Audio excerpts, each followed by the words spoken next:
ನಿಮ್ಮ ಪುಷ್ಯ ನಕ್ಷತ್ರದವ್ರಿಗೆ ನಿಮ್ಮ ಕೆಲಸ ಏನಾದರೂ ಪೆಂಡಿಂಗ್ ಆಗಿದ್ದರೆ ಖಂಡಿತ ನಿಮ್ಮ ಕೆಲಸ ಕಾರ್ಯಗಳಾಗುತ್ತೆ, ನಿಮ್ಮ ಮನೆಯಲ್ಲಿ ಶುಭ ಕಾರ್ಯಗಳಾಗುತ್ತೆ ಅಂತ ಹೇಳುತ್ತೆ. ಗುರು ಬದಲಾವಣೆಯಿಂದ ನಿಮ್ಮ ಎಲ್ಲ ಅರ್ಧಕ್ಕೆ ನಿಂತಿರುವಂತಹ ಕೆಲಸಗಳು, ನಿಮ್ಮ ಮನೆಯಲ್ಲಿ ಪೆಂಡಿಂಗ್ ಕೆಲಸ ಮತ್ತು ನಿಮ್ಮ ಒಂದು ಅಮೌಂಟ್ ಏನು ಸ್ಟ್ರಕ್ ಆಗಿರುತ್ತೆ ಅಥವಾ ನಿಮ್ಮ ಲಾಸ್ ಏನು ತೋರಿಸ್ತಾ ಇತ್ತು. ಯಾಕಂದರೆ ಗುರು ಕಟಕ ರಾಶಿಗೆ 12ನೇ ಮನೆಯಲ್ಲಿದ್ದು ಇಷ್ಟು ದಿನ ನಿಮಗೆ ಪಡಬಾರ್ದ ನೋವನ್ನು ಪಟ್ಟಿದ್ದೀರಾ. ಕಟಕ ರಾಶಿಯವರು ಏನೇ ಒಂದು ಕೆಲಸ ಮಾಡೋಕ್ಕೋದ್ರೂ ಅಡೆತಡೆ ಆಗ್ತಾಯಿತ್ತು, ಅರ್ಧಂಬರ್ಧ ಕೆಲಸ ಆಗ್ತಿತ್ತು. ಆದರೆ ಈ ಒಂದು ಗುರು ಬದಲಾವಣೆಯಿಂದ ತುಂಬ ಚೆನ್ನಾಗಾಗುವಂಥ ಒಂದು ರಾಶಿ ಮೊದಲಿಗೆ ಕಟಕ ರಾಶಿ ಆಗುತ್ತೆ. ಸೊ ಕಟಕ ರಾಶಿ ಅಂತ ಬಂದಾಗ ನೋಡಿ, ನಿಮಗೆ ಗುರು ನಿಮ್ಮ ರಾಶಿಗೆ ಬರೋದು, ಮತ್ತು ಸಿಂಹ ರಾಶಿಯಲ್ಲಿ ಕೇತು ಇದೆ. ಸಿಂಹ ರಾಶಿಯಲ್ಲಿ ಕೇತು ಇರೋದ್ರಿಂದ ಎಲ್ಲೋ ಒಂದು ಕಡೆ ಅಲ್ಲಿ ಸ್ವಲ್ಪ ಕುಟುಂಬದ ವಿಚಾರದಲ್ಲಿ ಆಲ್ರೆಡಿ ವಿಚಾರದಲ್ಲಿ ಸಮಸ್ಯೆಯನ್ನು ನೋಡ್ತಾ ಇರ್ತೀರ.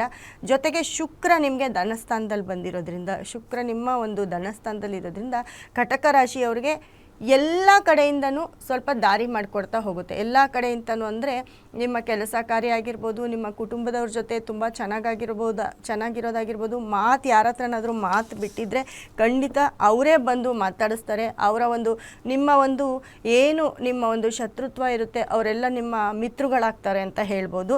ಜೊತೆಗೆ ನೋಡಿ, ನಿಮಗೆ ಕನ್ಯಾ ರಾಶಿಯಲ್ಲಿ ಸೂರ್ಯ ಇರೋದ್ರಿಂದ, ಕನ್ಯಾ ರಾಶಿಯಲ್ಲಿ ಸೂರ್ಯ ಬಂದಿರೋದ್ರಿಂದ ಕಟಕ ರಾಶಿಯವರಿಗೆ ನಿಮ್ಮ ಹೊಡ ಹುಟ್ಟಿದವರು ಯಾರಾದರೂ ನಿಮ್ಮ ಮೇಲೆ ಮುನ್ಸ್ಕೊಂಡಿದ್ರೆ ಅಥವಾ ನಿಮ್ಮ ಸಂಬಂಧದಲ್ಲಿ ಏನಾದರೂ ಬಿರುಕುಂಟಾಗಿದ್ರೆ ಖಂಡಿತ ಈ ಒಂದು ತಿಂಗಳಲ್ಲಿ ತುಂಬ ಸುಧಾರಿಸ್ಕೊಳ್ತೀರಾ, ತುಂಬ ಚೆನ್ನಾಗಾಗ್ತೀರಾ ಅಂತ ಹೇಳುತ್ತೆ. ಜೊತೆಗೆ ಯಾವುದಾದ್ರೂ ನಿಮಗೆ ಪ್ರಾಪರ್ಟಿ ಬರೋದಿದ್ರೆ, ಪ್ರಾಪರ್ಟಿ ಸಿಕ್ಕೋದಿದ್ರೆ ಅದು ಕೂಡ ಸಿಕ್ಕುತ್ತೆ. ಕೆಲಸ ವಿಚಾರ ಅಂತ ಬಂದಾಗ ಕೆಲಸದ ವಿಚಾರದಲ್ಲಿ ಅತಿ ಹೆಚ್ಚು ಈ ಒಂದೂವರೆ ತಿಂಗಳಲ್ಲಿ ಕಟಕ ರಾಶಿಯವರಿಗೆ ಯಾವುದಾದ್ರೂ ಕೆಲಸಕ್ಕೆ ಅಪ್ಲಿಕೇಶನ್ ಹಾಕಿದರೆ, ಗೌರ್ಮೆಂಟ್ ಕೆಲಸಕ್ಕೆ ನೀವು ಟ್ರಾನ್ಸ್ಫರ್ ಆಗಿರ್ಬೋದು ಅಥವಾ ಕೆಲಸದಲ್ಲಿ ಪ್ರಮೋಷನ್ ಆಗಿರ್ಬೋದು, ಈ ಥರ ಏನಾದರೂ ಎಕ್ಸ್ಪೆಕ್ಟೇಷನ್ ಇದ್ದರೆ ಖಂಡಿತ ಕಟಕ ರಾಶಿಯವ್ರಿಗೆ ಅದೆಲ್ಲ ಆಗುತ್ತೆ. ಅದ್ರ ಜೊತೆಗೆ ಹೊರಗಡೆ ದೇಶಕ್ಕೆ ಹೋಗಬೇಕು ಅಂತ ಕಟಕ ರಾಶಿಯವರು ಅಂದ್ಕೊಂಡು ಆಗದೇ ಇರೋವಂಥ ಕೆಲಸಗಳು ಇದೆ, ಅಂದರೆ ಡಿಲೇ ಆಗಿರೋವಂಥದ್ದು ಕೂಡ ಇದೆ. ಈ ಟೈಮಲ್ಲಿ ಖಂಡಿತವಾಗ್ಲೂ ನಿಮ್ಮ ಕನಸು ನನಸಾಗುತ್ತೆ. ಹೊರಗಡೆ ದೇಶಕ್ಕೆ ಹೋಗೋದಾಗಿರ್ಬೋದು, ಅಲ್ಲಿ ಕೆಲಸ ಮಾಡೋದಾಗಿರ್ಬೋದು. ಅನೇಕ ಜನರು ಬೇರೆ ದೇಶಗಳಿಂದ ರಿಟರ್ನ್ ಬಂದಿದ್ದರು, ಅವ್ರಿಗೆ ಪೆಂಡಿಂಗ್ ಇರೋವಂಥ ಅಮೌಂಟ್ ಕೂಡ ಈ ಒಂದು ಟೈಮಲ್ಲಿ ಸಿಕ್ಕುತ್ತೆ. ಅದರಲ್ಲೂ ಕಟಕ ರಾಶಿಯವರಿಗೆ ಒಂದೂವರೆ ತಿಂಗಳು ತುಂಬ ಚೆನ್ನಾಗಿದೆ ಅಂತ ಹೇಳ್ತೀನಿ.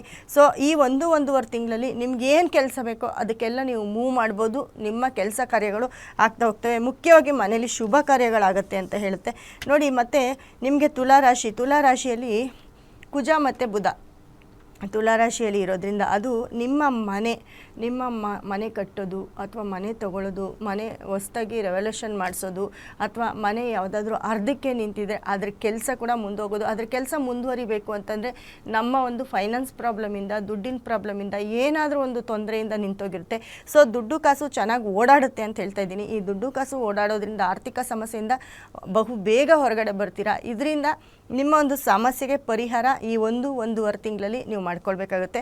ಜೊತೆಗೆ ನೋಡಿ, ಕಟಕ ರಾಶಿಯವರು ಅತಿ ಹೆಚ್ಚು ನೀವು ಈ ಡೈಲಿ ನೀವು ಊಟ ಮಾಡಬೇಕಾದ್ರೆ, ಇನ್ನು ನೀವು ಊಟ ಮಾಡಿರಲ್ಲ, ಊಟ ಮಾಡೋಕ್ಕೆ ಮುಂಚೆ ಒಂದು ತುತ್ತು ಅನ್ನವನ್ನು ತೆಗೆದು ನೀವು ಪಕ್ಕಕ್ಕಿಡಬೇಕಾಗತ್ತೆ. ಒಂದು ತುತ್ತು ಅನ್ನ ತಟ್ಟೆಗೆ ಹಾಕೊಂಡ್ಮೇಲೆ ಒಂದು ತುತ್ತು ಅನ್ನವನ್ನು ತೆಗೆದು ಪಕ್ಕಕ್ಕಿಡಿ.